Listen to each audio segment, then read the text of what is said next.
We're live now. Hello and welcome.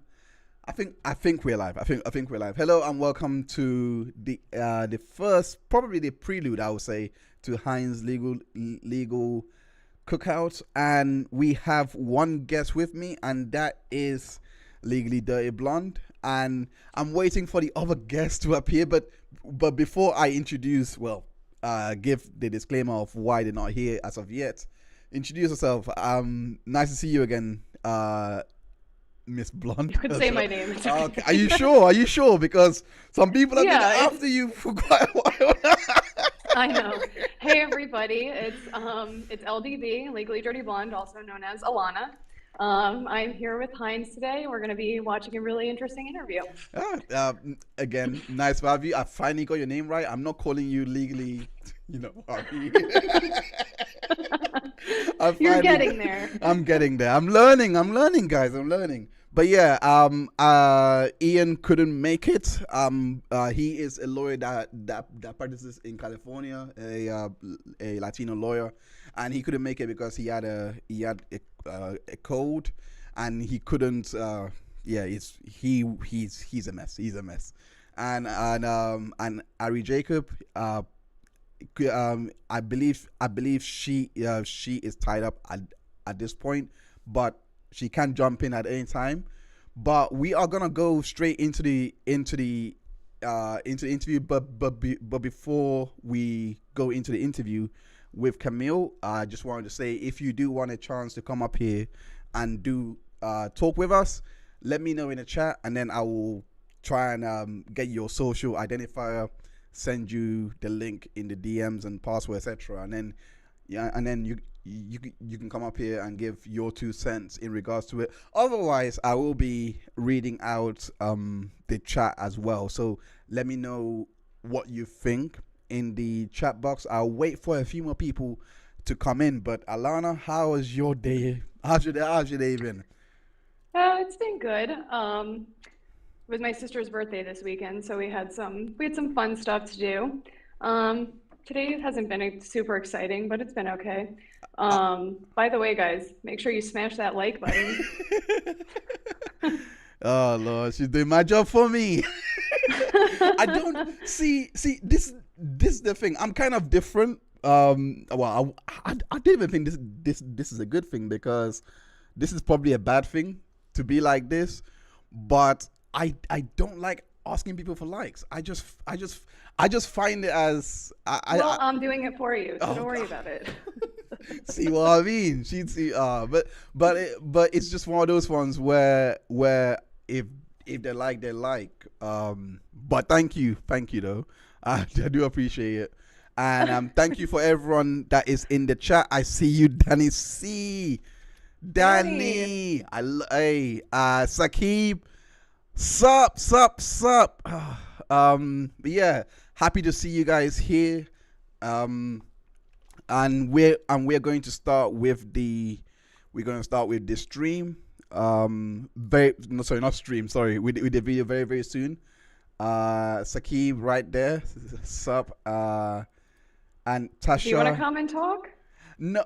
Yeah. If you Sakib, if you do wanna jump in, let me know. Shelly's here also. I see Shelly, you. Natasha, Kat. Shelly is here also. Hey, Tasha, I haven't forgotten about you. See, there you are. Tasha, what about me, Heinz? I see you.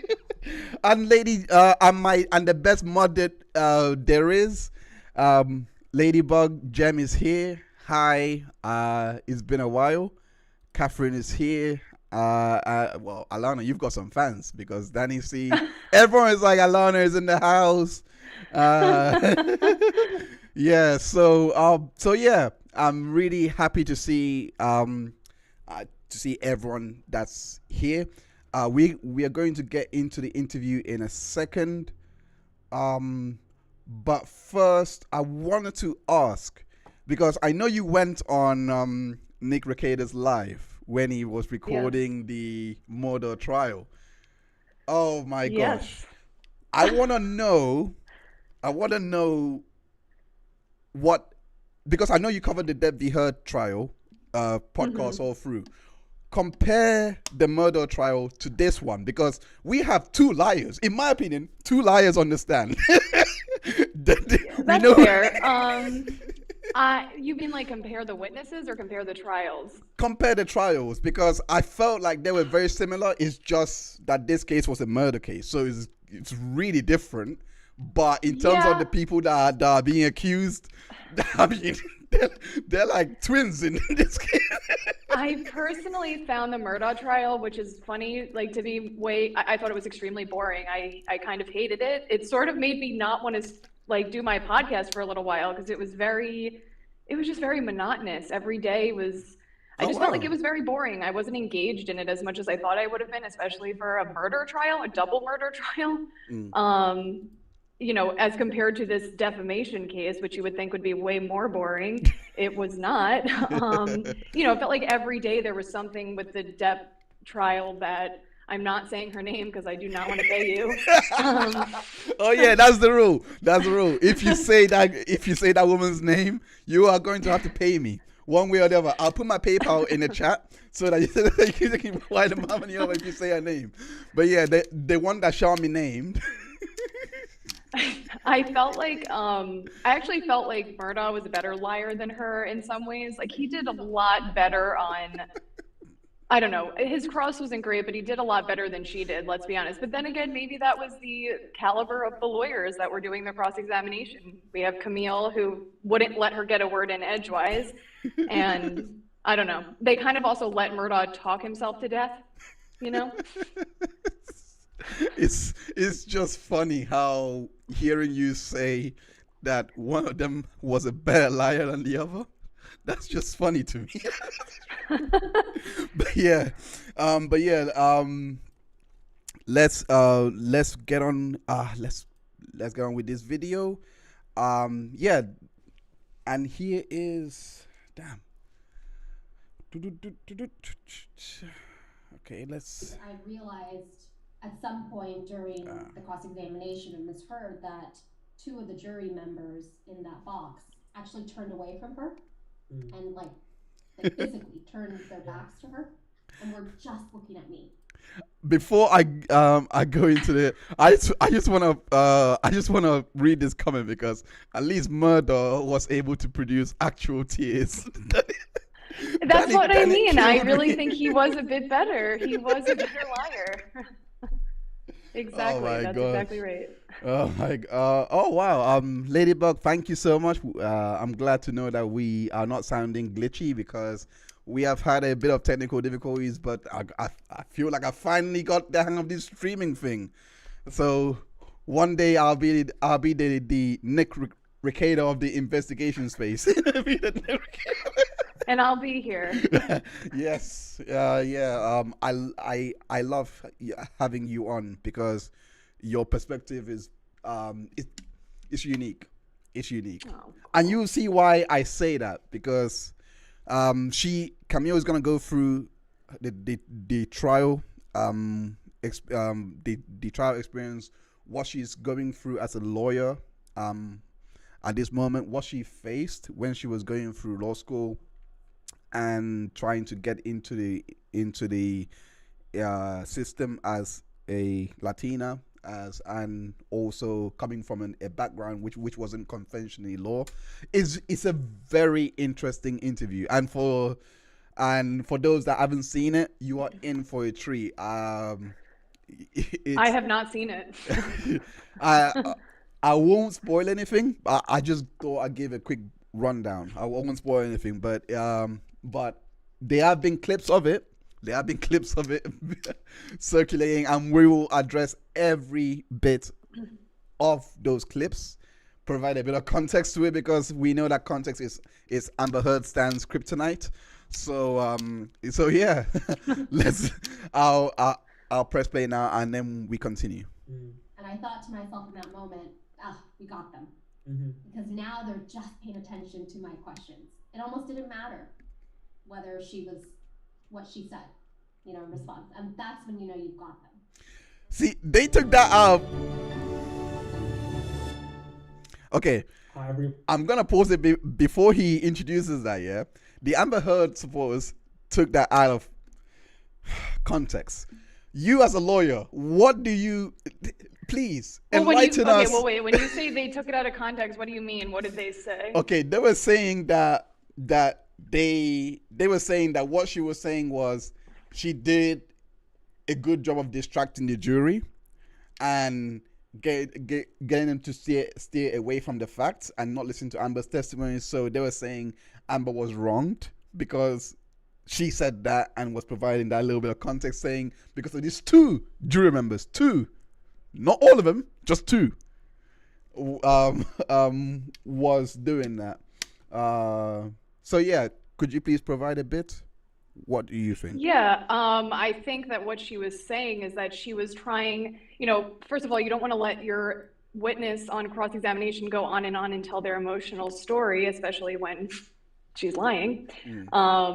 And she wanted them to pay attention to, Camille wanted them to pay attention to her questions because the questions are going to be providing what is the context for the answers. She's not going to be able to lie in her answers if the questions are posed correctly, if that makes sense. Yeah.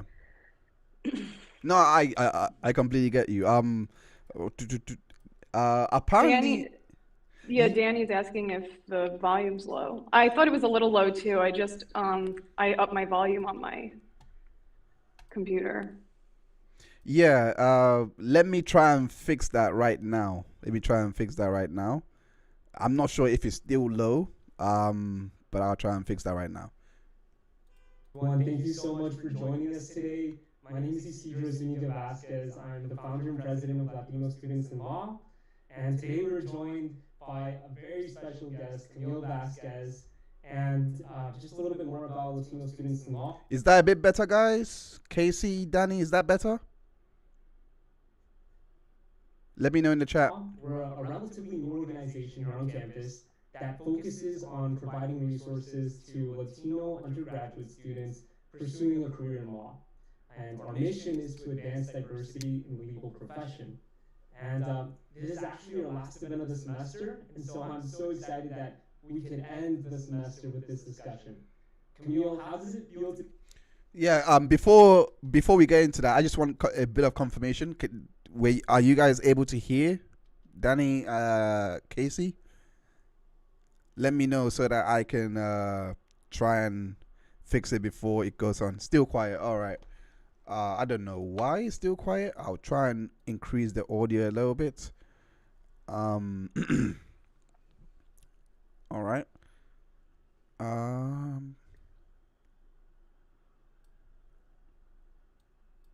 right.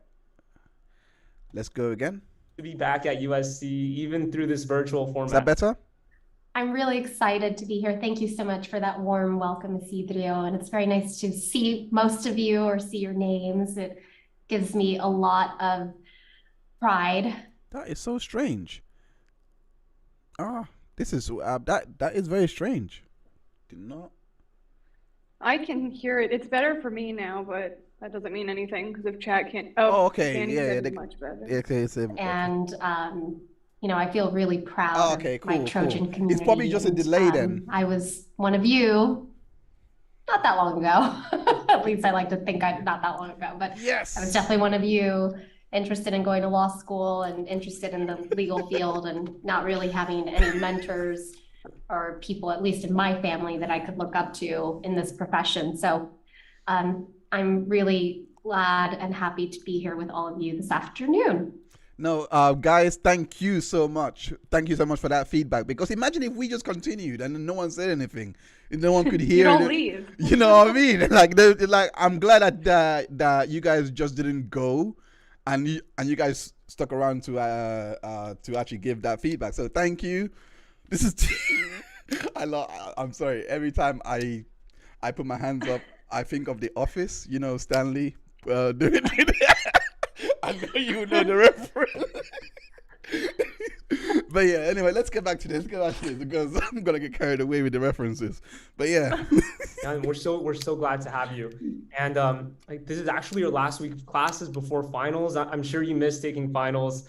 So I do. Oh, by the way, I forgot to give a bit of context. so when the little clipped out part was had gone viral, when it gone on social media, there was mass comments, etc. on the original video that was on the site, on the YouTube channel, and they basically wiped it all clean, So I was so I a friend of mine googled over the MP4, and basically this is it. So I am not. After she done that, I found out that Leave Her Alone has hit uploaded on her channel. I'm like, I'm not giving you views. F you. I'm not giving you views. I'm not giving you views. Bye. Absolutely not. I'm not. But yeah. Of course, we will never ditch you, Heinz. Oh, Ladybug. Thank you. Oh, that was nice. But yeah. So I'm gonna go back to the interview. So that's the little bit of context to know why we're doing this reaction, because I don't think I would have done it if that whole event didn't happen. If I'm being honest, but I think the main draw of this interview is that this is Camille going back to her old school, and they had a society that just wanted someone that's literally just blew up last year. Come on, give them a little motivation talk. And these psychopaths, sociopaths, had to go ruin such a monumental event. Like, and something that was important to the Latino community. You know what I mean? But hey, the highest tweet lives on, right? That's true. The ice queen, I call her. But anyway, let me continue. Let me just go back to playing this. So it's very nice to take a break from studying to meet you and learn more about your outstanding career. To begin, take us all the way back. So you're from Southern California, specifically from Orange County. Growing up, your father managed a hotel and you were essentially raised at his workplace. What was that experience like, and what did you learn throughout the years? You've done your homework, Isidro. Yes. I had a really unique childhood. My dad worked for Hilton Hotels his whole career. Just so that before we get into that, yes, Sakib, this is definitely her related, and definitely Devi her related is the Camille interview for her for a law society in our old university. Until the company became a private company. And a lot of the executives at the time were forced into retirement. But growing up, yes, he was the resident manager, was the number 2 at the Anaheim Hilton and Towers, which is the big green one. I don't know if any of you are familiar, next to Disneyland. So I had a weird childhood, right? I mean, we always had our home in Buena Park. My parents still live there to this day. And, it was a very modest middle-class home. But yet my sister and I, Cherie, were raised in this, really large hotel with staff and, restaurants and celebrities would come and stay. And it was a very strange childhood, but we always knew that, we were examples of our father and we were in his place of employment. So I would say that I grew up really quickly and around adults from a young age. But, yes, it was a unique childhood and a unique upbringing. Yeah, definitely. Your story really resonates with me. Like many of my peers, I'm the son of Mexican immigrants, and it's always inspiring to hear more about the experience of other, children of immigrants. So your mother's from Cuba and your father is from Colombia. Yes. Looking back, how do you think your identity as the daughter of immigrants has shaped the way you go about life and your career? I think it's played a huge role. I mean, it is the only thing I've known, right? I mean, everything from being young and experiencing, I think I was in 6th grade. It was, I had a 6th grade teacher, male teacher, my first one. And, he wasn't, I wouldn't go as far as to call him racist, but he was less complimentary to children in his class that were of Hispanic backgrounds.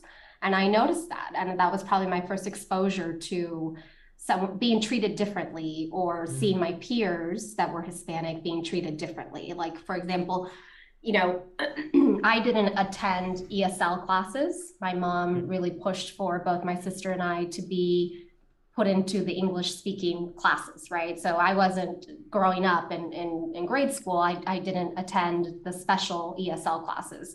And, you know, she pushed for it, and she was like, they'll learn the language, they'll figure it out, because Spanish is my first language. I didn't learn to speak English until I started school in kindergarten. That was my first real immersion into speaking English. But I remember being in 6th grade and seeing my peers that were in those ESL classes, and he put them all on one table.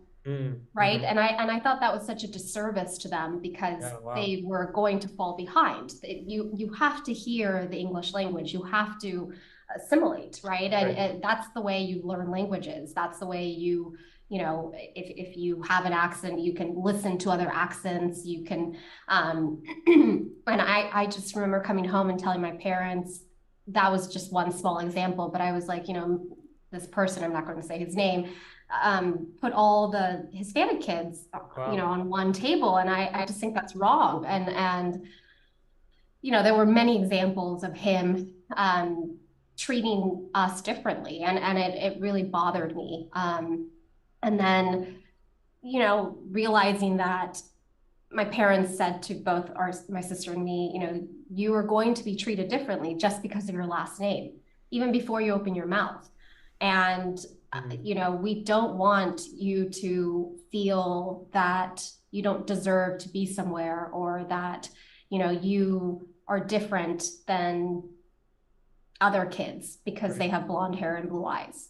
So we want you to always feel like this is your country. You were born here. This is your country. And, you know, you belong at that table just as much as anybody else does. So I think from a very young age, it wasn't that I ever had a chip on my shoulder. I think my parents struck a really good balance of showing us you should be proud of where your parents came from and your background and your culture, but you are just as American as anybody else, and you deserve to have the same opportunities as anyone else. And that might mean you have to work a little harder and be more prepared than your colleagues and your, you know, people you're competing against, but so be it. Be that person so that you are not judged differently or have chances taken away from you just because somebody, you know, isn't the most fair. Yeah, definitely. Wow, thank you. Okay. Wow. So I don't, before we continue, I think somebody's having an audio problem. Is everyone else having an audio problem? Comment here, Ben Anderson, Dr. Heinz, smoother than ketchup on the I bacon saw sandwich. that and I like it. Welcome, Ben. I fully agree with Ben. But yeah, is anyone else having audio issues? Let me know. But while we are looking at that and waiting for feedback, what do you think of what Camille is talking about so far? I mean, I think it's difficult for me to speak to her experience, considering that I am a white, blue-eyed, well, green-eyed person. But, you know, I'm glad to hear that she has overcome those obstacles and become who she is. I mean, she's an extremely talented attorney. And, you know, I do think it is important to point out to people that are considering applying to law school and things like that, she went to a school that isn't necessarily like the best top tier law school, but look at the attorney that that school produced, or that she is. I mean, she's an incredible lawyer, and I just think it's important for people to know that, like, you don't have to go to the best law school in the world to be a successful, great lawyer. I agree with you there. The reason why I asked you is because I wanted to know if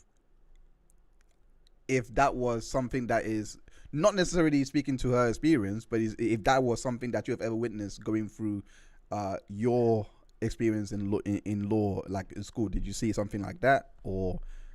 You mean like in terms of like segregation of like people? Yeah, yeah, basically what she was describing. I think she was more speaking about when she was younger. I think she was talking about when she was in sixth grade. I think she was talking about people separating them by like people in ESL class and things like that. I can't say that I had that experience or saw that experience in law school so much. My best friends in law school were a Black girl and a girl from Pakistan, and they're still my best friends. So personally, I didn't have that experience, but I can't, again, like I'm not going to speak for other people. Yeah. I completely understand. Okay, they are hearing a lot better now. That's great. Preach. Comments section saying, "Preach, Alana." I love Danny. It's not the school, it's how. I actually agree with this, because I think there was even during the trial, there was even this comparison between Warrenborn and they were saying that Camille, that Amber Heard was gonna win because Warrenborn went to Stanford. I was like, oh my God. I was like, there is no way you can look at this and you're thinking he's gonna wipe the floor with her. But but her story is very, very motivational, because it's not to say that you shouldn't go to the top law school. It's just to say, just because you didn't go to the top law school, it's definitely not the end of the world. I'm gonna be honest, like the top law schools are I generally, I don't want to stereotype here, but like I actually think that they don't produce good lawyers because, first of all, it's like they're not even graded a lot of the time. Like it's not based on like ABC, whatever. Like if you show up for the class, like you're going to get a passing grade. And like a lot of those people end up being in academic positions as opposed to actually like trying cases and things like that. So yeah, like I actually think that when you go to a school that may not be a top tier school, where you don't have this big head, like, oh, I'm going to be, like I'm the smartest kid in the room or whatever, like you end up working harder and having a more successful career and like being a great attorney. I don't know why when you mentioned top law school just now, I don't know why David Pardue came into my head. I'm sure you know about Mr. Famous David Pardue, right? Oh, is that the one where did he go? I think he blocked me. Is he the one that he went to Yale? Yeah, he went to Yale. Yeah, Yale boy. Yeah, he blocked me. Yeah. But yeah. Oh, flip! My mouse just went dead. 1 second. Yeah, my mouse just went dead. It just needs charging. There we go. It happens. But yeah, let's get back into the interview. Let me just press play for now. Sharing that story. My father always instilled a similar mindset to that, and always saying, you're the same as everyone else around you. They have two eyes, you have two eyes. You can compete to the same level. It doesn't matter where you came from. It doesn't matter where I'm from. It really just comes down to you. So exactly, that story again just really resonates with me. So in other interviews, you're always joking about how your parents only gave you two career options, doctor or lawyer. How did you make the decision to follow a career in law? Is this something you knew you wanted to do since you were little? I will say this before she answers that question. My parents were not like that. Like they actually, I think it's only my dad that said I should go into law. And I just like, nope, I'm not doing it. Bye. I hate you. I have to say something too. Because technically, if you become a lawyer and you pass the bar exam, you are technically a doctor of the law. Like you have a Juris Doctorate. So for all, I just have to say that. I mean, nobody calls lawyers doctors, but Yeah. But both my parents are in the medical field, and they were discouraging us from going into it. And they were discouraging us from they were like, nope, don't do it. So it's kind of weird. It's kind of surreal hearing their experience, and they were told to actually go into it, and I was told no, don't go into it. Like, but except for law was like, you have to go into it.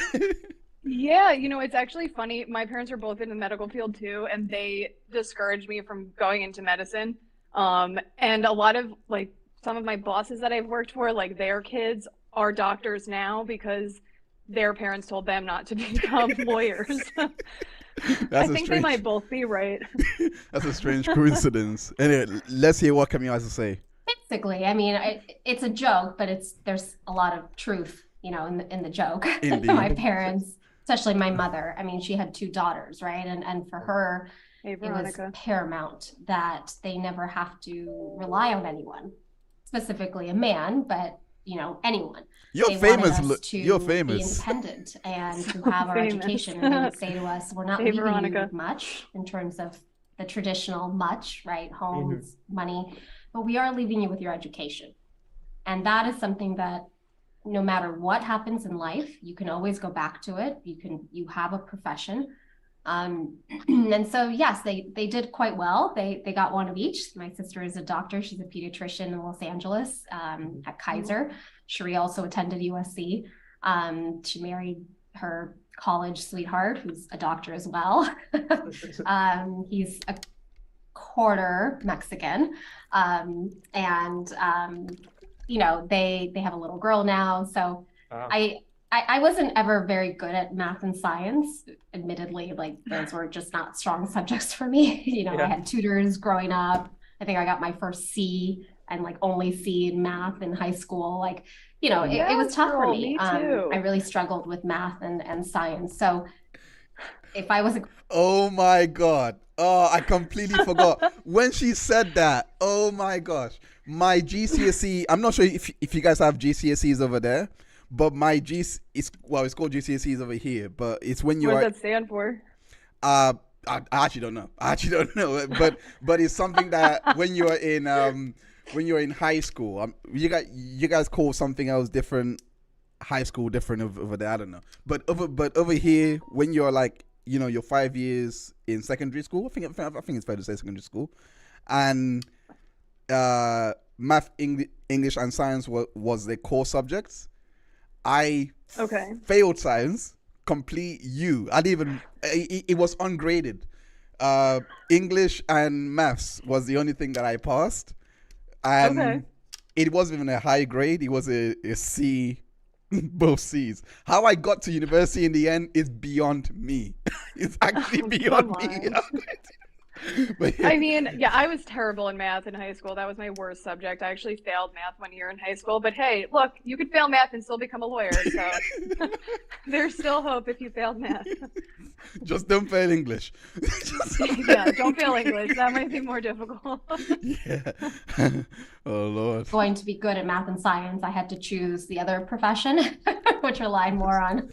Nah, her saying science brought back so much memories because I deliberately hated science so much. I literally missed the exam. I didn't even bother going to the final exam.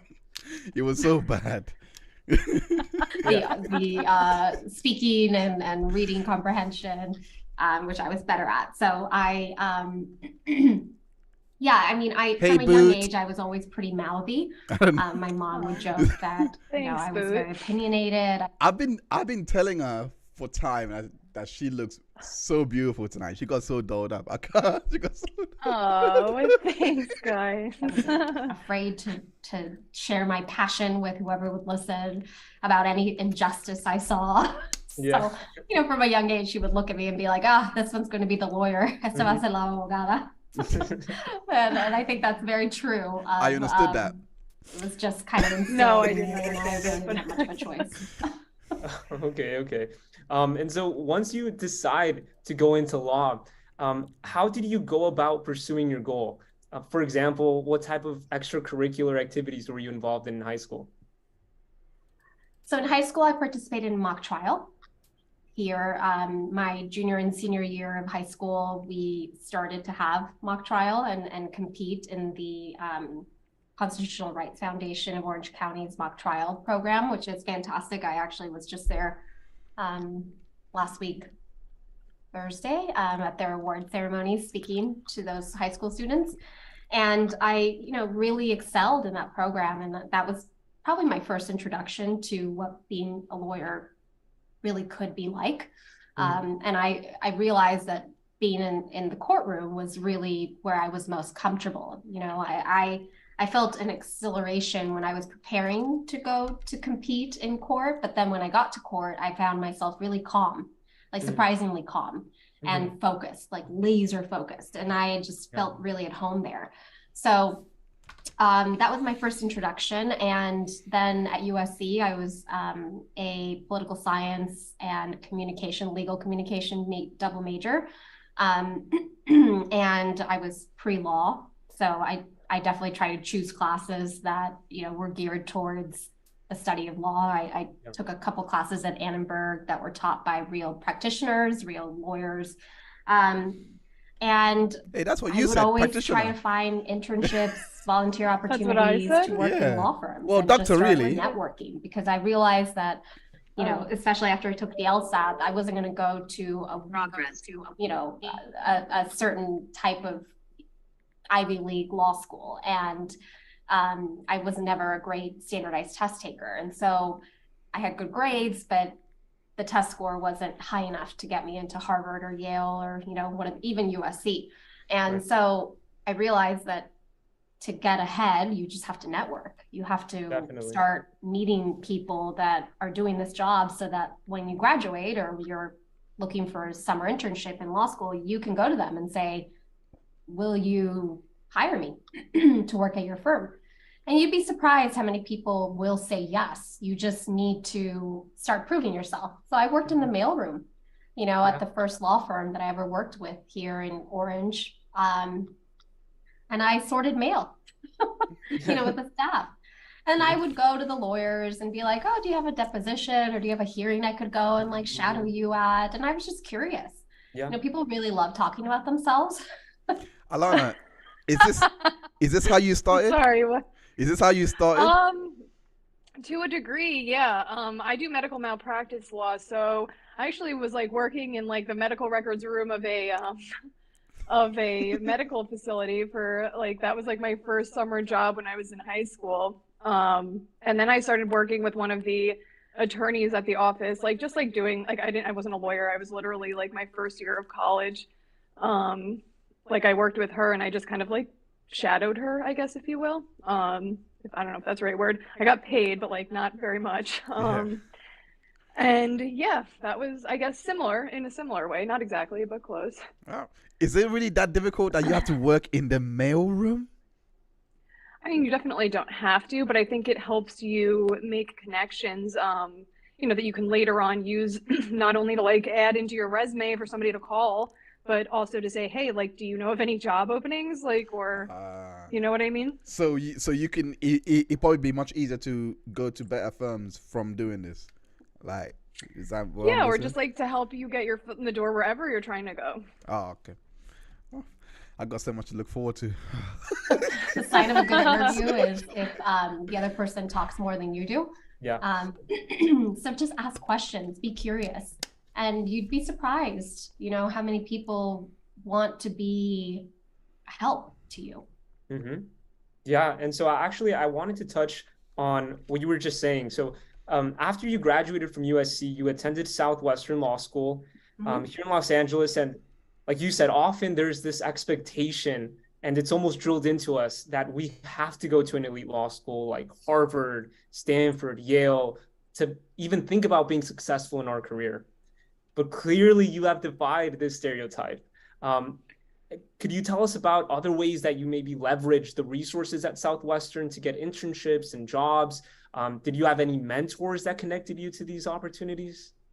It was less in law school, to be honest with you. It was more what I did in college. So you guys are all really at a great position. In that mock trial program, my coaches, 2 of them were district attorneys in the Orange County office, in the homicide unit, actually. And so when I was in law school, I asked them, do you have an internship program? And they said yes. And they got me into the internship program in the DA's office. And, it was through that I just kept in touch with people, and I think that's really it. And there were a couple professors that had their own law firms that I attended classes in at USC that, again, I just asked them, you don't have to pay me. I can come in and sort mail for you or shadow your attorneys. I can come in 2-3 times a week. I just want an internship. I want a volunteer opportunity. If you can pay me, great, but I don't need to be paid. I just, want to maintain that relationship. And then, in law school, I worked. And, that's probably not as advisable because your first year of law school is so important. Your grades are very important for that coveted second year summer internship that usually leads to employment. But again, I just knew that I wasn't attending the best law school in terms of academically, right? I mean, it was a very good law school, and I got some great experiences, including participating in their moot court competition, where again, I excelled in that. And I think I placed second in the school during my first year of competition. And so it was just about really identifying people that I thought I could get a job from a very early point in my career, and just maintaining those relationships with them. And then when the time came, it was about asking them, would you hire me? And that started all the way in high school through college, and it continued in law school. I worked.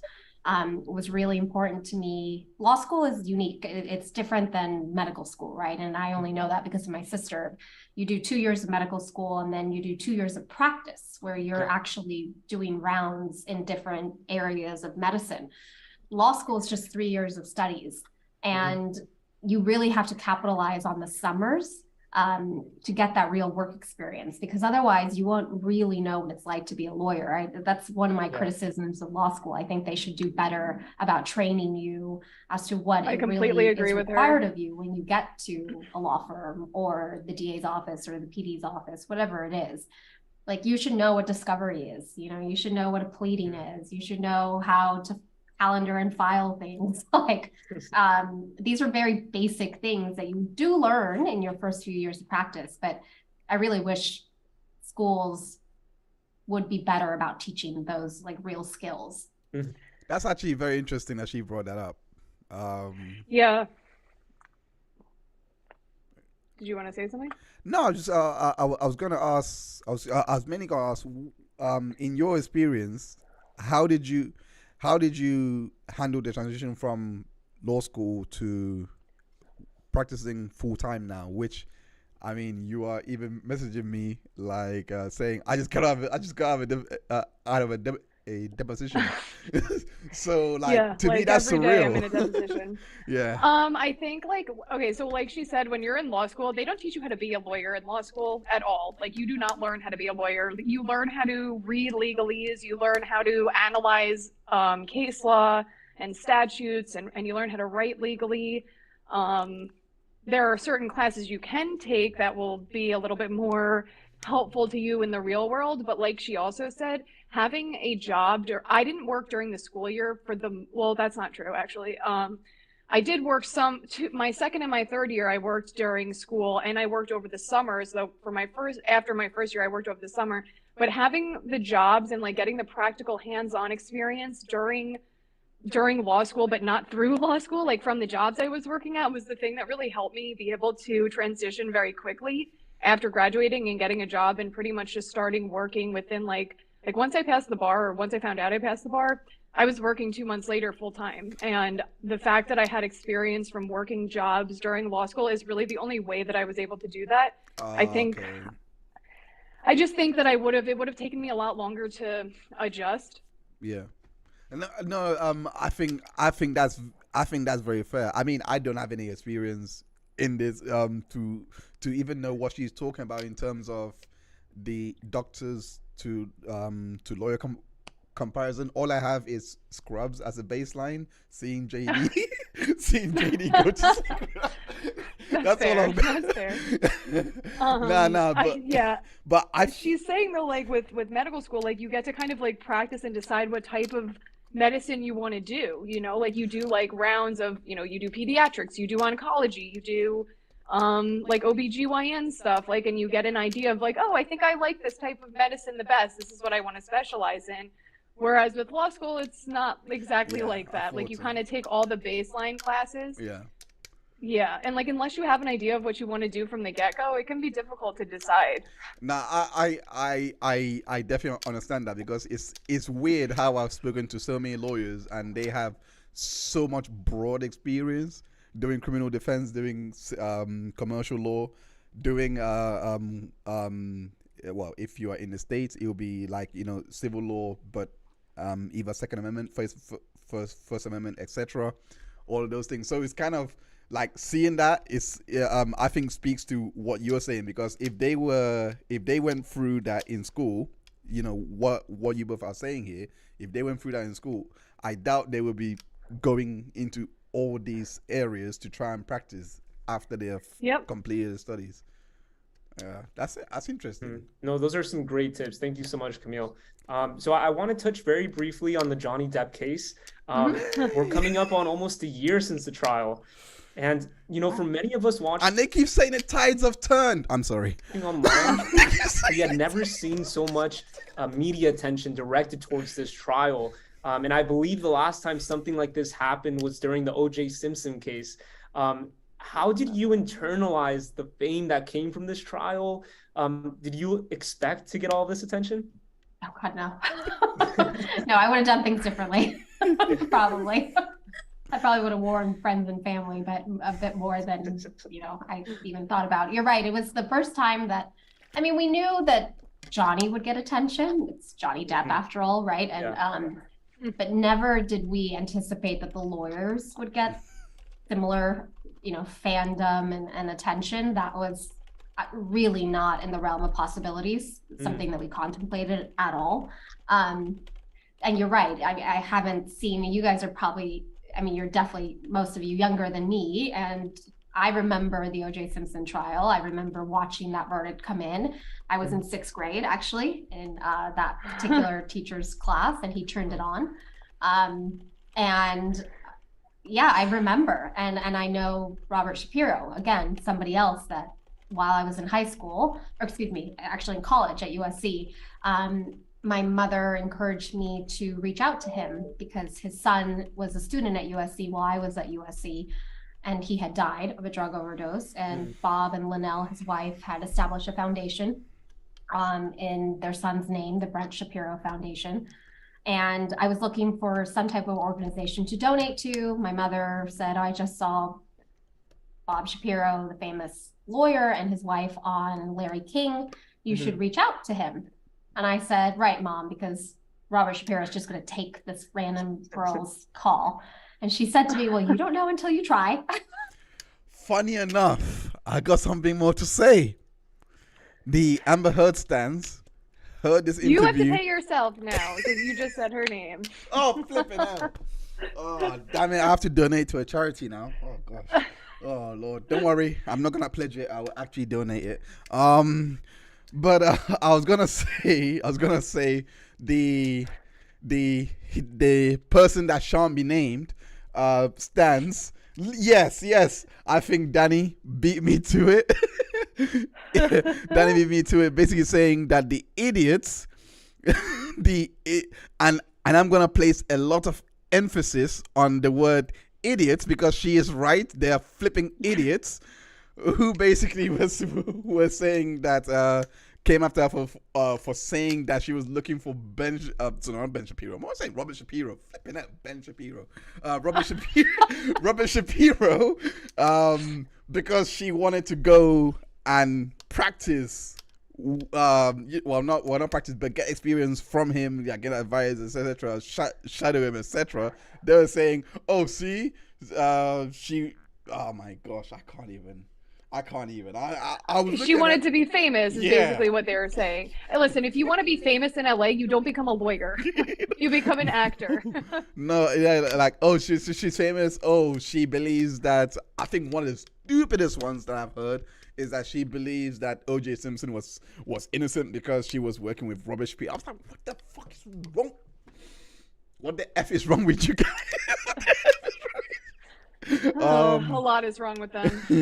Zach Scram says ties have turned to the point that Turd has to now quit Hollywood. No, she didn't quit Hollywood. Hollywood quit her. Get that right. Hollywood quit her. That has to be said. Right, back to the interview. And like mothers tend to be always right. I did call. He called me back, and he came to San Diego and spoke at the conference that we were hosting. I was the president of Order of Omega. It was the Greek Honor Society. And again, I just maintained contact with him. And then when the time came for me, I was in law school, I just asked him for a summer internship, and I worked at his law firm, Glazer Weil. So, you know, again, it just requires you picking up the phone. It requires you staying on top of those mentors, asking them to coffee, you know, making the effort. Like if they live or work in LA or Orange County, make the effort, you know, set up a coffee meeting with them. It could be ask for 15 minutes, ask for 20 minutes. Most people have 20 minutes, right? I mean, it just takes you asking, and then when the time is right, saying to that person, hey, can you give me an opportunity? Or do you know somebody that's looking for a first year, you know, or a recent grad? But how did I internalize it? I mean, Before we move on, you can't quit if you don't have a job. I know. Such a good point, Danny. Such a good point. Oh my gosh. Could you imagine a bum on the street says, well, I quit. Well, I quit working. I quit working. Let me not go there. Where's Eve? Oh yeah, oh gosh. I bet she quit writing too. I still think I'm dealing with that, to be honest. I find it really bizarre. Yeah. I became a lawyer because there's a lot of us. Just as boozy. I never really wanted to be famous or sought attention. He quit Spartable too. That's just not who I am, personality-wise. Not that, you know, there's anything wrong with people that want to be famous, and obviously a lot of my clients are now.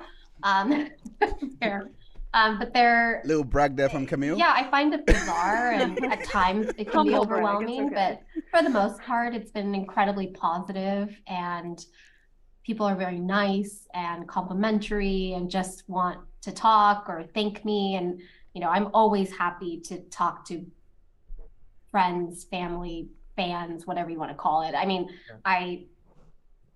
it's an honor, really, but I take it very seriously, because I realize that the cases I take on, the issue, like people are watching, and there's responsibility with that, right? There comes responsibility with that. I'm not a perfect person. I will make mistakes. I will take clients that I should not have, and I will, you know, work on things that maybe I don't necessarily believe in as passionately. But at the end of the day, we take an oath, and that's to represent clients. And to do that fiercely, and they expect us to do that for them. So, I mean, it's an amazing career point where I'm at, but it comes with pros and cons. Okay. Definitely. Okay. So, why am I stopping here? Do you have any idea why I could possibly stop here? I do think I have an idea. Okay. Run us through. I think you're probably wondering, like, if she was talking about Johnny Depp when she said, I take clients that I probably shouldn't have. I was not wondering that, because if you listen through the whole interview, I think you can pretty much establish it's not about Johnny Depp. Well, I'm sure it's not, but I would think that that's what people would take from just that clip.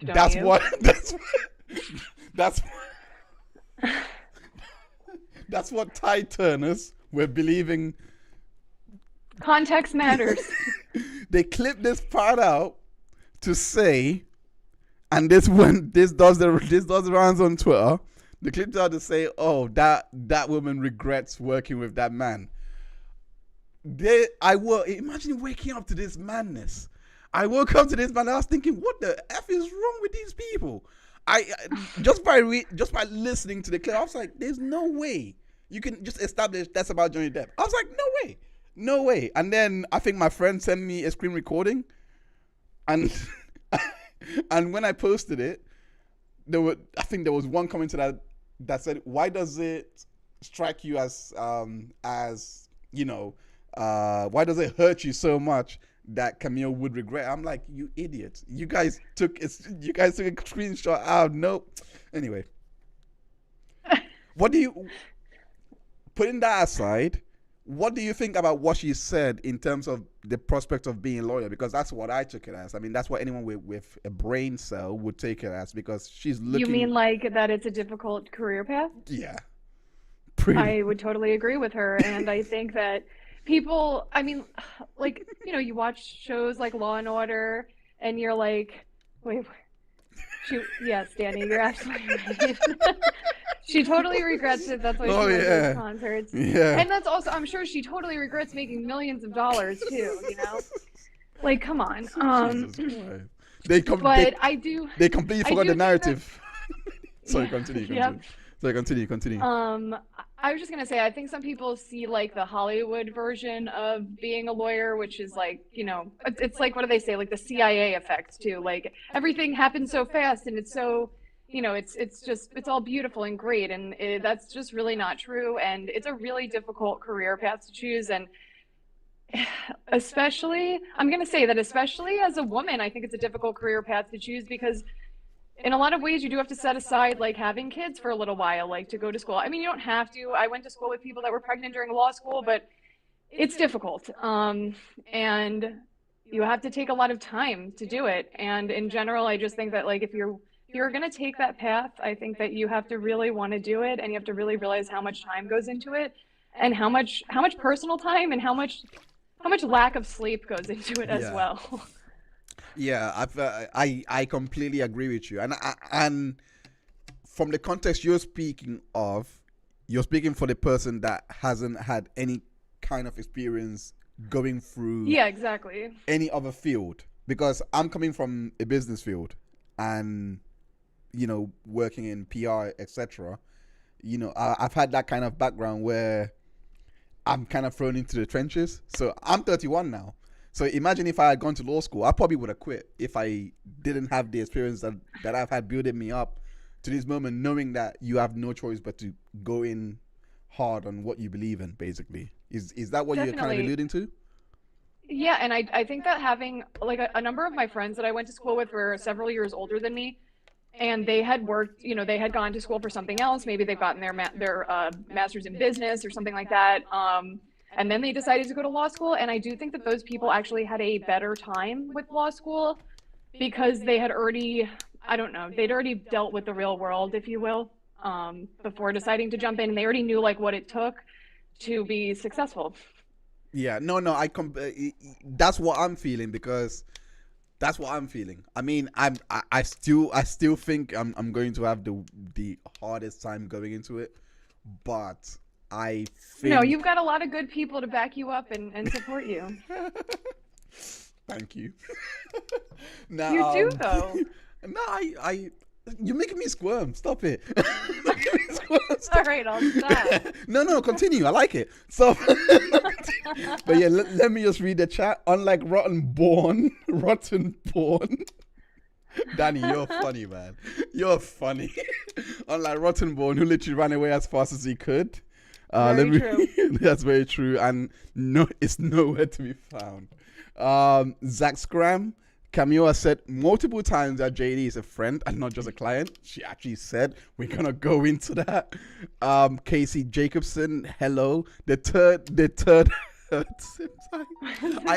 is still something I've never called Amber. I've never called it Amber Turd. I've never actually done it. Oh, until now. Until today, there's a first for everything. Oh gosh, here we go. Yeah, the third heard Sims are the most vile, disingenuous gobshite. Wow. She dropped it in there. They also think we are as stupid as they, obviously. Oh my God, Casey is not holding back.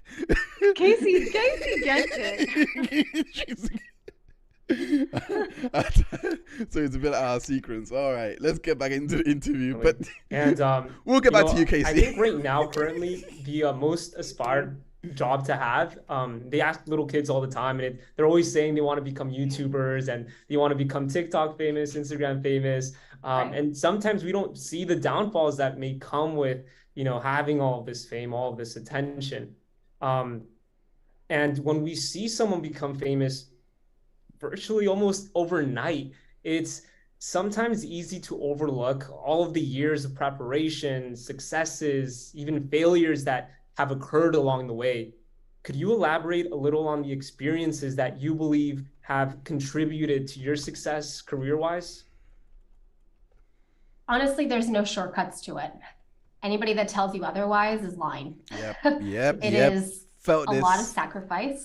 It is a lot of sleepless nights, and it is working harder than anyone else in the room. I've never been to law school. I know what she's talking about. To prepare for trial, which is what people see, right? Which is the glitz, the glamour, really the theater of it all. Exactly. There are numerous hours of preparation so that you can think on your feet, so that you can cite to the evidence, so that you have built a good rapport with your client, with your teammates. There are really no shortcuts to it. I think that I always knew what I wanted to do, right? From a young age, from high school really on, when I did mock trial, I knew I wanted to be a trial lawyer. I didn't know in what capacity, like if I was going to work for the DA's office and do criminal law, or if I wanted to do civil work, which is what I do now. But I knew I wanted to be a trial lawyer. And so I think it really helps to have a clear picture as to what you want to do. One time somebody said to me, at any place of employment, right? Let's take your first legal job. Look around, try to find someone whose life you would like to have in 20, 30 years time. And life, not career, but life, because our lives should be a lot more than just our careers, right? That's a big part of it, especially for a lot of people. But look at whose life you would like to have in that setting. And if you can't find somebody whose life you would want to have, you're in the wrong place. So look out for that type of person, right? And I mean, we are so lucky to again, get this. There's no shortcuts to it. We're so lucky to get an this. Amazing amount of effort and perseverance. And thankfully I had really wonderful parents that when I wanted to quit, and trust me, it happened. There were points in my career where I was like, this isn't for me. Mom, Dad, you guys pushed me into it. I want to go work for like an amazing fashion brand, or I want to go, just do something else, because Laura's in the building. It was long hours and a lot of, constructive criticism. Hi, Laura. Especially criticism on writing. And it could be at times defeating. Okay.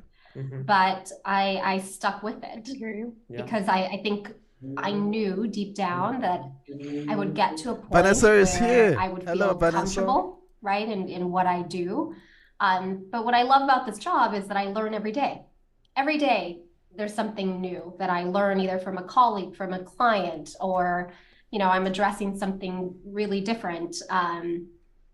And that's exciting to me. I like continuing to learn. I think that's what makes my job not boring, besides my more eccentric clients who are definitely not boring as well. Yeah, I see we're coming up on time, and so that's okay. We can go over because we started late, so it's fine. Okay. She's so So sweet. I want to move on to some of the questions that our members have asked, and so Clarissa Palacios, I don't know if you're here, Clarissa. She's a freshman here at USC, and she's wondering, how do you balance your professional image given the increase of your social media presence? Do you think the media helps or hinders the administration of justice in the courtroom? Before she answers this question, I just want to go back to that, because what she said there's a lot in there, There's that's actually, hearing that is so affirming, because it took me a while to actually get it. Because I've heard that before, but it was all the way back in 2017 when I was watching those motivation videos. But I never understood it until she broke it down like how she did. And I was like, oh my God, that's what they were talking about. Don't pick when people say do what you love, not necessarily doing what you hate.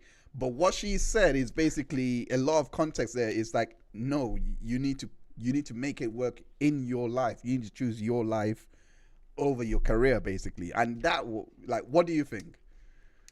I totally agree with her. And I think that, I can only speak to my own experience in law, but I think that it can be difficult to find a balance between work and your personal life, especially in the beginning. I think that when I had my first job out of law school, I didn't really know how to do that. And I was like killing myself with work. And not that isn't sometimes the case now, but you have to learn when to put things down. Yeah. And know that, I mean, especially in civil litigation, like, we are not saving lives. Our clients are very important, but you have to at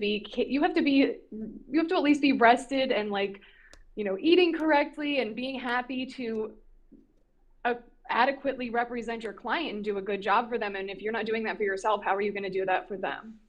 Yeah, exactly. Exactly that. A lot of everything she said right there just reminded me of the late night. Anyway, let me. Very good question. Yeah. I mean, in terms of social media, I don't have really a social media presence. It's something that I'm getting a lot of pressure to do. I think it's hard for me to kind of find the right person to help me with that. I don't have a tremendous amount of time.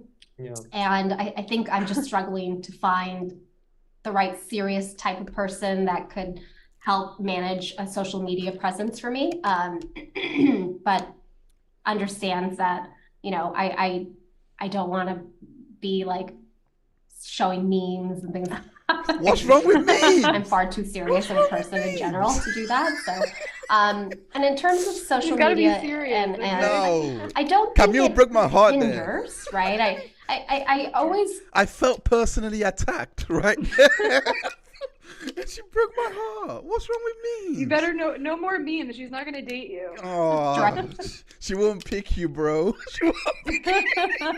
People, when they ask me this question in relation to the Depp case, whether social media played a role and what I think the role it played in that case, I try to remind people that social media, right, was responding to evidence. Mm-hmm. It was responding to the evidence we were presenting in that trial. Yes, some of it was funny. Some of it was, crude. Some of it was, bathroom humor or inappropriate language, but it was all evidence. There wasn't anything that social media was grabbing onto that wasn't presented during that trial. And what so are you laughing at? I don't know that it. How do you know? That was the most lawyer subtle shade thrown at somebody that I've seen. do you not get it? I didn't even notice it as shade. I'm like, that's just how I would answer the question. What, bathroom? What? You don't get the bathroom humor? Oh, the bathroom humor. That was probably the nicest. Like, you will miss it if you're not, but I clocked it immediately. I didn't clock it the first time watching this. I didn't clock it, but now hearing it again. I didn't know. I thought she said backroom humor. I didn't know. I didn't hear what you said. Hinders or helps. Oh, man. But I just want to remind everyone that, at least in relation to that case, it was all a reaction to what was happening in that Casey courtroom, Jacobson which says, was all admissible evidence. And in terms I agree of that she's better having like cameras in the courtroom, I actually think it helps as a society for society to see justice taking place in real time. I think one of my passion projects, if you will, is that it bothers me that in this country, the judicial system is reserved for the educated and the rich. Mm-hmm. And yet people utilize the justice system, the legal system, during the worst times of their lives. When, they've lost their children in Uvalde at a school shooting and they are engaging the first lawsuit, or they have been charged with something criminal, and yet we don't know how to navigate as a society. We're not educated enough about our judicial system. And I think that's wrong. And so to the extent that cameras in courtrooms that are televising trials now are showing people how trials take place and, you know, what admissible evidence is and what's hearsay, and, you know, I think those are good things.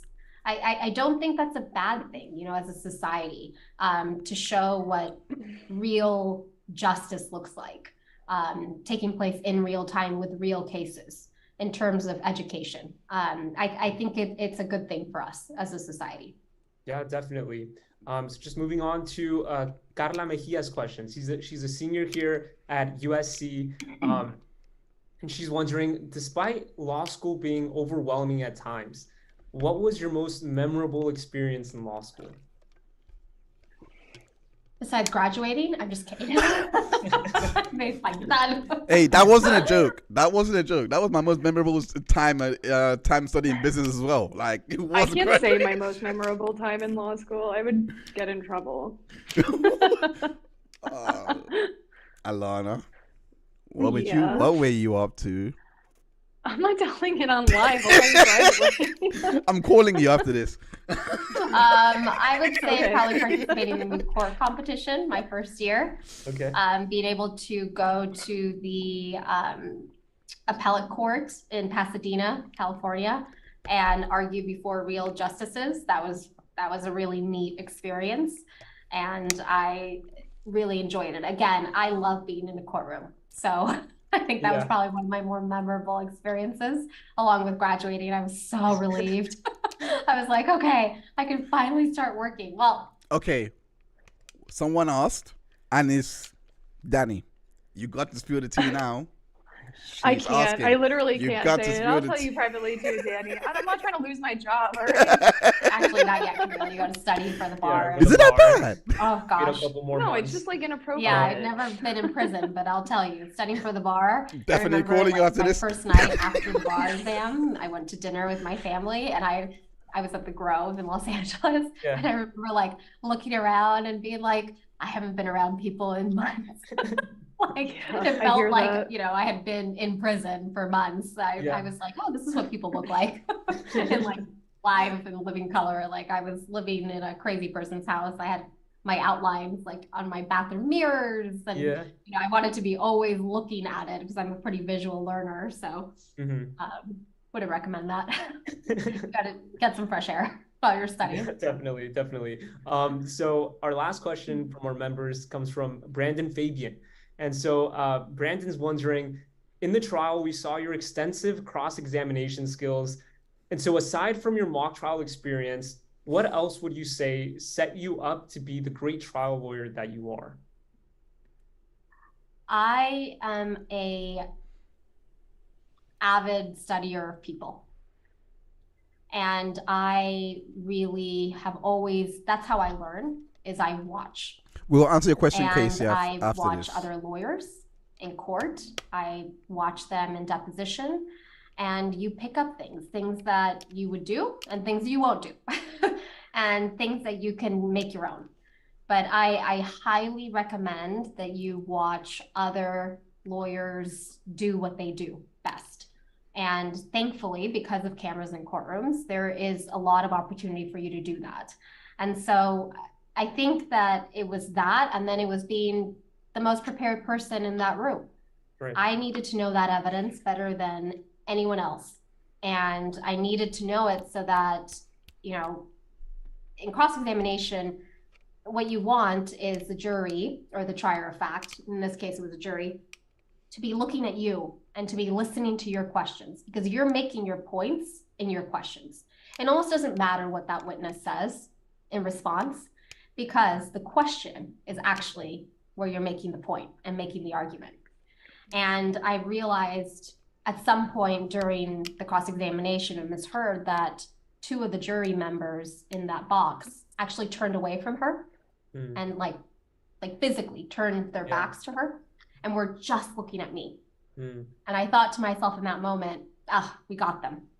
Because now they're just paying attention to my questions. It almost didn't matter whether she was what she said, you know, in response. And that's when you know you've got them. And so it's about maintaining control in cross-examination. right, in comparison to direct examination. If you look at the job that my colleague and partner Jessica Myers did of Johnny Depp, we wanted all the attention to be on him.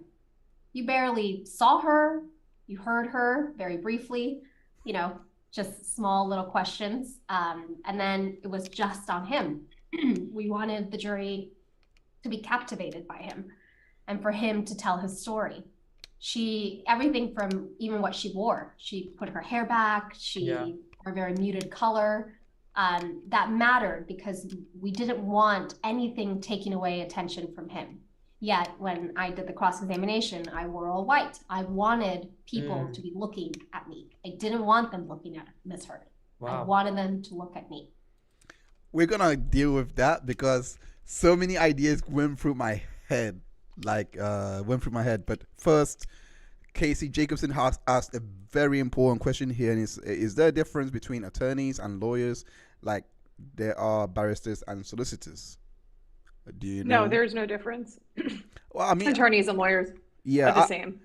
I will say this though. In the UK, there is a difference between barristers and solicitors though. Solicitors are flipping heck. Well, yeah. Solicitors are like your paralegals in the US. So, but now there is a new... I don't think I knew that. Yeah.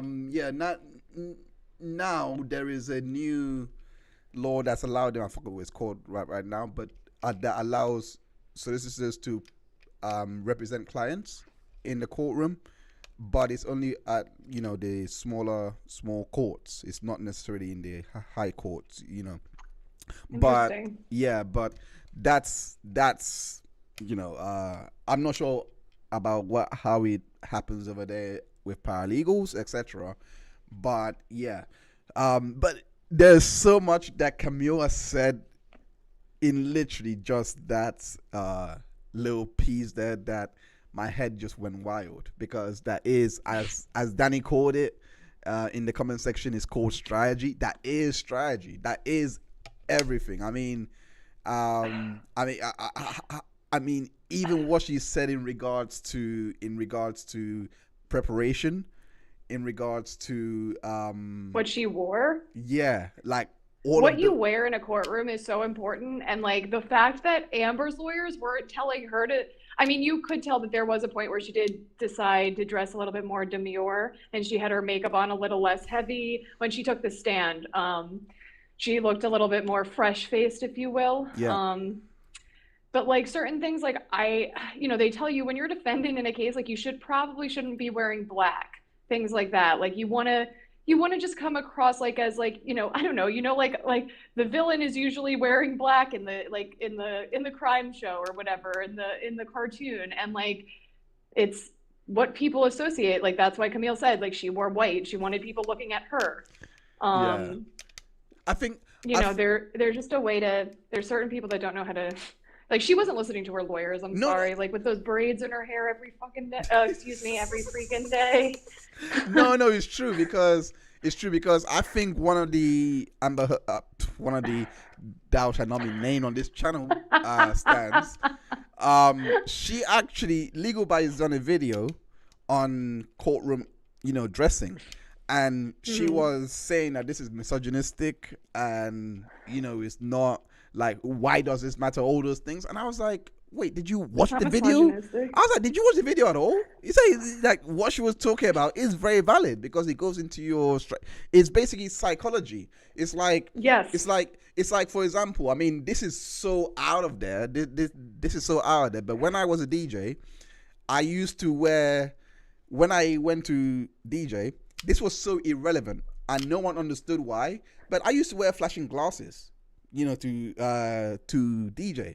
People wondered, why do you wear it? I was like, look, when you see my face and then you see the glasses, your mood perks up. That's psychology. Yeah. And then when I prepare my tracks, it was all done to, in key and everything, so that it just doesn't, so that it flowed. The point is, there's a method to everything that you do. You know what I'm trying to say? And I'm pretty sure that you know that because I don't know how to tell you, because you yourself are are a very good lawyer in your own right. Oh, Thanks, Heinz. but there was also a point that she said there as well that I literally that I think she said in regards to Johnny Depp and what you just said about letting him talk on direct. Yeah, not just that, is the fact that you just said you don't wear black. But it was interesting, Johnny Depp's outfit choice, because he didn't wear black, but he wore dark blue, subtle kind of blue. Right, but he wasn't the defendant. I mean, he technically was because of the cross claim, but like, you know, there's a like I was talking about she who shall not be named. Like you want to, I don't know, like she should have been coming across the way that Camille said, like I wore all white when I was cross-examining her. Yeah. Because like it's just like you said, it's like a psychology thing. It's almost like marketing too. You know? Yeah. No. 100%. The point I was making with Depp is that the fact that he wore what he wore, and the fact that his lawyer, well, from what I'm getting, Jessica Myers, the way that she was dressed, because she was the one that was appearing like a quote unquote villain, but when you put two of them together, it really cancels each other out, that you're not really focused on what they're wearing in that setting, you know what I mean? Because it's not necessarily cross where people's attention will be on you, but it's just okay, let's hear your case, and then the cross happens, and then this and that. And it's interesting that when Warren Bourne went up, he was also wearing black. So he didn't. It was like, you guys are not playing the psychology game well here, because you're like, okay, well, who do we hate? Well, we can't hate Depp. I have a feeling Amber. Oh, I'm gonna have to do. I didn't say her last name. Does it count? I have a feeling that she wasn't. Don't worry. Wasn't listening to her lawyers at all. I will invoice you. Don't worry. But yeah. Excuse me. I think my appearance on here should cancel that out. Let me read some of the. Let me read. Like, I don't even remember I forget her name. You just said it. That was doing the direct of Johnny. I don't even remember what she was wearing. I don't even remember like what her questions were. I just remember him talking. Yeah. Because to be quite fair, our questions was crafted so well that that's all you could remember. And that's the point. It's answers, yeah. Going into the comments section. Oh, idiots also took this out of context. They cropped it into a clip saying, "Oh, she wanted them to look at the test." This is true. This is so true. They wanted her to look at what? At the testimony. They wanted to look. The jury wanted to look at them and not the testimony. We already talked about that a little. Yeah. Ladybug Gem, they'll grasp at any straw, then embellish it. Imagine embellishing your own straw you're grabbing at. They put little bedazzle or jewels all over it. Yeah. Casey Jacobson says, if someone comes to their own conclusions without being led, they generally stick by them. Clever try. Exactly, because if you cast your mind back to the trial, the amount of leading questions that Elaine was asking is insane. It's like the jury are not stupid. They're gonna see, well, you're just giving out the answers. Yeah. Technically, like, you know, they're gonna see through that. Laura B, AH legal team seem heard of mad elephants. That's rude. She's not wrong. No, I'm laughing because I agree. When she took the stand, she looked like a Mormon teacher. Oh my gosh, that's disrespectful to the Mormons. That's that's all right. No offense, anybody. No. We apologize to all Mormons out there. Except for Lori Vallow, we don't apologize to her. Oh yeah. I'm actually going to be looking at streaming that trial after my entire documentary is done. Well, you can't stream it. It's not on television. No, Law and Crime, wasn't it? Isn't it on there? There's no cameras in there. Oh shoot! I've been listening to it. They have the raw audio that you would listen to it on a podcast. I've actually been listening to it every day for the past 3 weeks. It's pretty interesting. I need to look at that because I could have sworn I saw that. Anyway. I'll get back to that. Zach Scram says Turd looked like actual German World War II officer. She did. Yeah. But that jacket, I know exactly what he's talking I know about. exactly as well. She went for the Puritan look and ended up looking like a witch. The text is a good reminder of this. The text is a good reminder. And that Dr. Evil Kim Jong Un outfit. Oh wow. Zach's Craft is back again. He says, "Remember when the sunlight was literally shining down on Camille?" She was like an angel. Yeah. While there were so many things that was happening during the trial that you literally thought God was intervening. You literally like there was an Amber Alert as well. Oh my gosh. Walter was saying across the dark background. God was telling us something. I think God was telling us something. She was. I've heard this. She was copying Johnny's suits a lot. But yeah, we're gonna get back to the last 3 minutes of the interview. Wow, And then we'll that's just feedback. incredible to see how there are so many things that go into it. So many it's almost like the optics that are at play, the dynamics that are at play. Juries see everything. Yeah. You should realize that. I mean, they see everything, and it is theater. Everything from what you wear to how you interact with each other, with your client. Yeah. I mean, This it part is is all really interesting. incredibly important, and you want it to come off genuine and natural, right? I mean, the truth was we really liked each other. We really liked Johnny. We believed him, all of us. You know, that there wasn't one person on that team that thought he had ever been abusive towards Miss Heard. And we came from different backgrounds, different ages, you know, but we liked him, we believed him, and we liked each other. And I think that that really resonated in a way that the other side didn't have that commonality. They didn't have that union, and you saw that. And juries pick up on that. And that's really important. The subliminal messages you send when you're in trial are as important as what you say. Yep. Wow. Thank you for sharing that, Camille. We want to be respectful of your time. But to end, I was thinking we would do a little rapid fire. I say a name and you say the first word that comes to mind. And you're fluent in Spanish, right? Yes. ¿Qué te parece si lo hacemos en español? Yo te digo el nombre ¿Todo el de mundo una habla persona. español? ¿Perdón? Sí. ¿Todo el mundo habla español? Oh my goodness. Sí, todos aquí This is gonna be hablamos a test español. in Spanish. For me. Yo te digo una I palabra. understood y tú me everything. I dices- understood Te everything. digo un nombre y tú me dices la primera palabra que se te venga a la mente. Okay. La primera persona es colombiana, Shakira. Pelo What did she say? tremendo. You have to, El otro man. you have to translate it. Johnny Depp. Hold on. Let me go back again. Yo te digo una palabra y tú me dices, te digo un nombre y tú me dices la primera palabra que se te venga a la mente. Okay, say the first word that comes into your head. Okay. La primera persona es colombiana, Shakira. The first word that comes like Shakira. This one is a bit fuzzy. Pelo tremendo. Okay, now I get it. Okay, so basically, she was saying, he was saying, what do you think of when you hear of Shakira? And and she was like, oh, she got great hair. Johnny Depp. Johnny Depp. Mi amigo. My friend. That one I know. Do we need translation for anyone? Mi amigo. Sí, es cantante. Lo conozco. Terrible, yo sé. Robert Shapiro. Robert Shapiro. Wise. No I sé la don't know what palabra to say en español, español, pero wise. Why can't he can Sabio. say ask you about Sabio. Elaine? Yeah.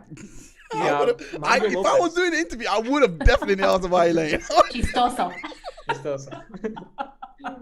Okay, thank you so much, Camille, for giving us 30 minutes of your time. We really appreciate it. What an And interview. really, from the bottom of our hearts, thank you. We are so appreciative of your time, and hopefully we can have you here on campus very soon. We would love to meet you in Love person. to be back, perhaps next semester. Yep. Good luck to all of you in your finals. You're going to do great. And please keep in touch with me and obviously Casey, who keeps me in line and in check. Always knows where I am. So keep in touch, please, and good luck to all of you. I'm thinking of you and sending you the best, and fight on, guys. Fight on. Oh, what an interview! And now, because of these people, these stands that I can't say who they're named. Every time she smiles, yeah, I always think of Attack on Titan. I always think of Attack on Titan. Of who? Attack on Titan, like, because Oh my God! Why does everybody talk about this show? Everybody talks about this show. It's so annoying because I saw a stance literally say that smiles like, and I can't get it out of my head. But anyway, Danny says we liked him, we believed him, but I thought she regretted defending him. Gasp, and pretends to be shocked. And he's my friend. And he's my friend. Oh my gosh. Talk about taking things out of context. Context is, like I said, it's kryptonite to these idiots. Casey Jacobson I hope says, some of them are watching. I hope so too. Hi, fans. Fans.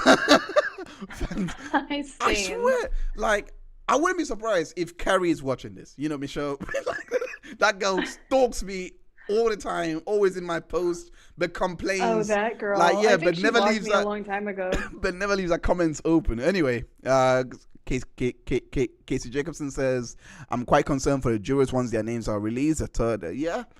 The third herd will really go for it. Yeah, I agree. I agree. I think it is concerning because we saw how they went after Dr. Curry. We saw how they went after Judge Ascarate, mass bombing reviews. Yeah, literally they went after her. And but they love to highlight the one moment that Dr. Hughes got mass reviewed. Love to highlight that one moment, and I'm like, oh my gosh. Anyway, Daddy says hi, Heinz's fans. I swear they are. Hola, Chiquita. Hola. I think Laura is Italian, so yeah, I think the Spanish may have just crossed over, but yeah, we are. I think that comes to the end of the stream. The interview is over. I would like to thank everyone that joined us for today. Apologies for the two guests that didn't come. Ari Jacob is very, very busy. Like she was. I have seen her snaps. I have seen her Insta stories, and she was touring. So she did say that she would come and try and jump in, but she is a very, very, very busy woman. So but yeah, I hope that you did enjoy. I will try to these things happen. I really wanted everyone to have such a rich voice, which is why I got Ari Jacob. She loves Camille, and Ian. He's a lawyer down in California, so their voices would have been so valuable for this. But Alana, I really appreciate you because you have provided so much knowledge and wisdom from your experience. I really do appreciate you joining. Oh, I'm happy to come anytime. It was a pleasure. You're coming. Listen, every time I'm gonna start streaming trials. Yeah, when I'm finished with this doc, I'm streaming trials a lot more. I'll be there. I'm glad. Comment section. Beatrix says, I wonder if any of the defendants' team are friendly with her after the trial. I think Camille said in an interview that Turdy is no longer friends with her lawyer. Look, listen. What Camille said is so important because you could tell Amber was staring daggers at Elaine at one point. You could actually tell. But what Camille was saying was, even if they were fighting in the behind the scenes, they were shouting at each other, punching each other up, etc. Once you go out into that zone, that courtroom, you put it all aside and you play buddy. It doesn't matter if you hate each other, just play it. You gotta roll. You got the job to do. And it was so important to actually hear that, because that's in every walk of life. Listen, there are so many people me personally, I don't know about Alana, but I am friends with people I don't even like. Like acquaintances anyway. Let me put it like that. Let me not say friends. Let me say acquaintances. And what happened to you? Okay, I think try refreshing. I think you may have muted yourself. But yeah, as I was saying, I have acquaintances and people that I do business with that I may not necessarily agree with, may not necessarily like, but end of the day, we all have that goal. We want to win one way or the other. So it's not like, and when I saw it in the courtroom, you can tell that her team did not like her at all.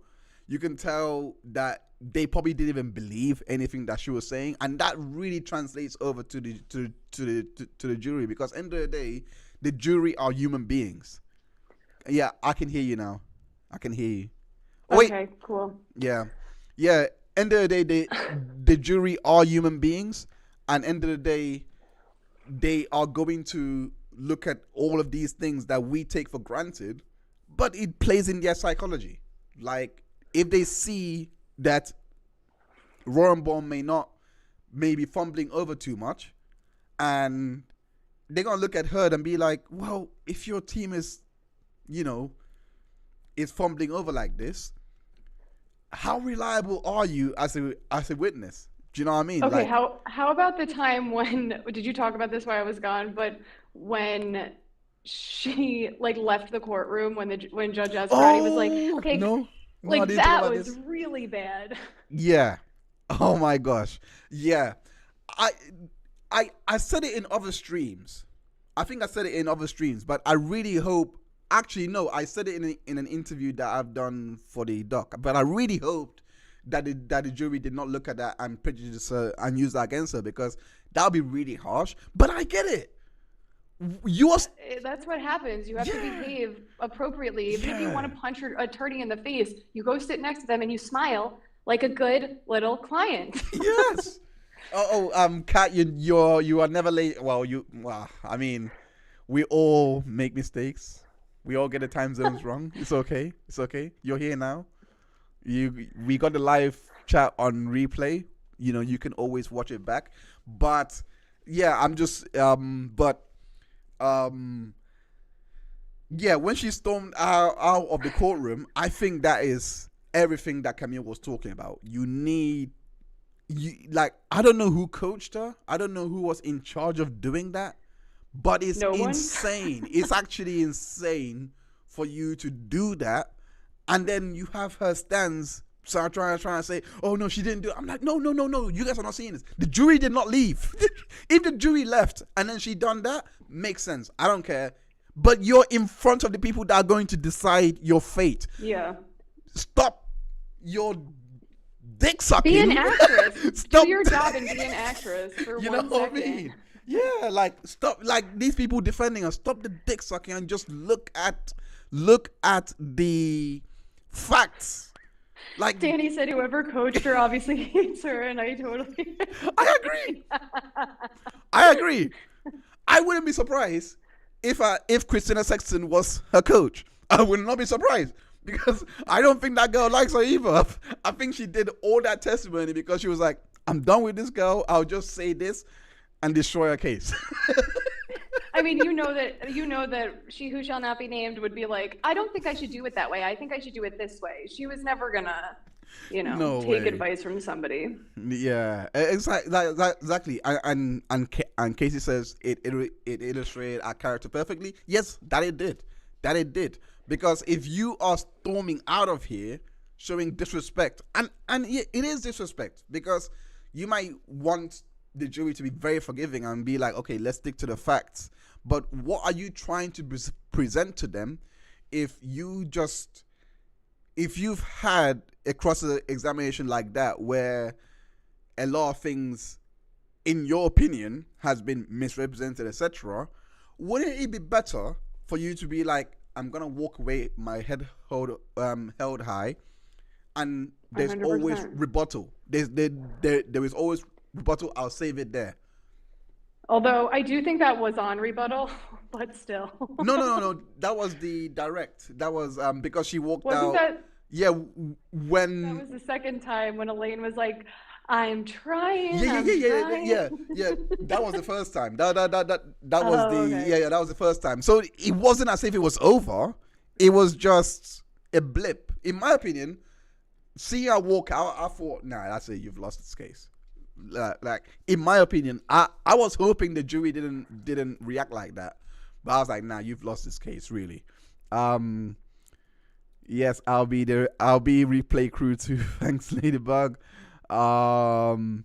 Beatrix. Shout out to the replay crew, because I know most of you are going to be part of that. But the judge told her twice to go and sit next to her. Yes, she actually did. It was actually twice. Was it twice? Yeah, I remember yeah, it first. yeah. She said it once, and I think she was getting up, and then she said it again as she was getting up to leave. Like she knew. Yeah. Like, I know she's gonna storm out of this room. You gotta go sit down. So the judge tried. The judge actually tried to be like, okay, like she reminded again, just go say something, and then she nods at the judge and goes right out anyway. I was like, wow. You're not even trying. And it didn't look like she was gonna cry or anything like that. Like it didn't look like she was about to, burst out in tears. She looked more like just angry. Angry, yeah. Yeah. I mean, to be honest, if she was looking, because you can tell when someone is sad. If she was like that, I think he would have come across very sympathetic. It would have had. I agree, actually. It would have had the opposite effect because, but the fact that she was angry destroys it. But if she was a bit like trying to orient herself, you know what I mean? Like really, really out there, it would have been probably a different story, but it's not sending the best vibes. But yeah, so damn, this was a great stream. Oh, good. Yeah, she was pissed. Beatrice Kino, she was pissed. Yes, she was. But yeah, we will be back for another edition of Heinz Legal Cookout. I hope that I'm bringing the cheeseburgers. Next time we're gonna have to bring food, because I do want this to be as we watch trials, but I do have a couple of trials to run through. There is a trial. I'm not sure if you heard of Diane Rednick. She killed Diane Redlick. She killed her husband, similar to this. But her cross. No, I don't think so. I'll have to look that one up. I've been focusing on this Lori Vallow J-Bell story. It's so ridiculous and horrible. They are showing it on Law and Crime, but it is the audio. You're right. I literally just Googled it. Believe me, I know. I wouldn't tell you if I didn't know. I'm sorry. God. But yeah, I do wanna go back to her trial, because that was immediately after Amber Heard's trial, and she killed her. She killed. Oh, okay. I think I remember this now. Yeah. Yeah. She killed her partner, and she got acquitted.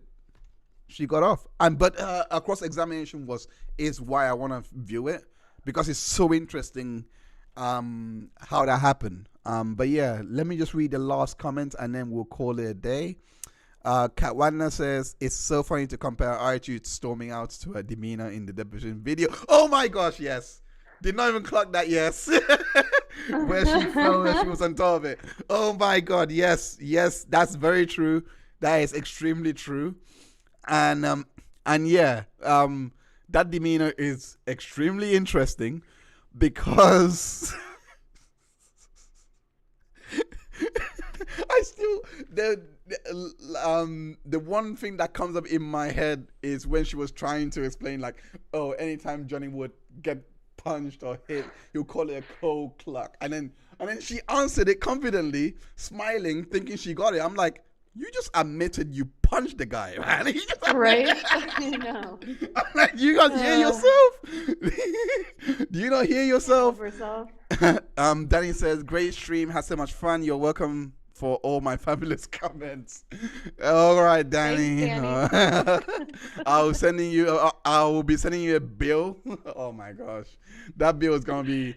I'll add it to my list of pledges. Thank you. You know, synonymous. But yeah. Thanks again. I don't know why I can't. There we go. Thank you, Kat. Thank you, Zach. Yeah, thanks, Kat. Thank you, Zach. Thanks for hanging out with us. Thank you, Vanessa. I can't highlight your comment for some reason, but thank you so much for hanging out with us. She wouldn't even address it. She wouldn't. Hey, census communist. I love your profile picture. It's legendary. I love you. Bugs Bunny is my favorite Looney Tune character. I'm not gonna lie. Me But too, yeah, actually. yeah, I love Space Jam. Bugs. I love Bugs and Marvin. No, Porky. That's it. No, sorry. I love Porky because he stutters. He's like he stutters, and I've got a stutter, so it's like relational. I love both of them.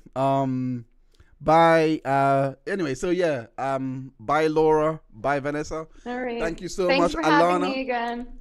No, we need to do this again. Thank you so much for joining me. Have a great Anytime. evening. Have a good evening, guys. Thank you so much for joining us. Bye bye.